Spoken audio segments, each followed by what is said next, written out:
Jeste li ikad objesili crnu bocu na stablo? Kad sam prvi put čuo za ovaj trik, iskreno nisam vjerovao da može napraviti toliku razliku. Metoda je vrlo jeftina i jednostavna, ali većina ljudi napravi nekoliko sitnih grešaka zbog kojih mi uopće ne djeluje. Prvo će nam trebati obična plastična boca koju ćemo odrezati gornji dio. Ako želite, možete koristiti i veću bocu. Dok to radim, napišite mi u komentarima kako se vi borite protiv komaraca. Ja ovu metodu koristim već godinama i oduševljen sam rezultatima. Sada ćemo odrezani dio okrenuti i staviti natrag u bocu. Na taj način komarci lako ulaze unutra, ali puno teže pronađu izlaz. Spoj ćemo zalijepiti kako se ne bi razdvajao. Prije nego pripremimo bocu, napravit ćemo smjesu koja privlači komarce. Ovdje je jako važna jedna sitnica koju većina ljudi potpuno ignorira. U posudu dodajem oko 300 ml tople vode.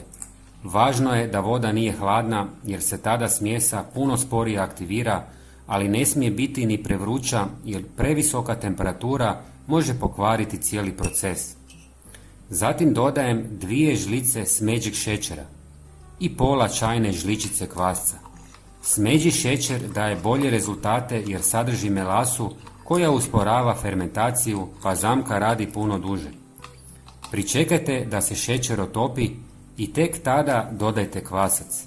Mnogi ovdje pogriješe i stave previše kvasca pa fermentacija postane preburna. Kvasac brzo potroši šećer i zamka prestane djelovati već nakon jednog dana. Sad dolazi sastojak koji mnogi potpuno preskoče, a upravo on često odlučuje hoće li zamka stvarno djelovati. Dodat ću par kapi deterdženta za suđe. On smanjuje površinsku napetost vode, pa komarci, kad slete na tekućinu, puno lakše potonu i ne mogu izaći van. Nemojte previše miješati da se ne zapijeni.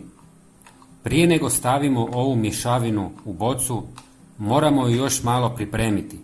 Upravo na ovom koraku većina ljudi ponovo napravi grešku zbog koje zamka puno slabije privlači komarce.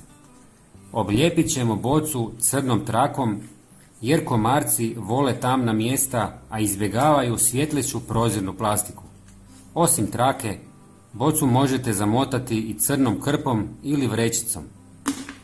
Sad ćemo probušiti 2 rupe sa svake strane i provući žicu ili špagu.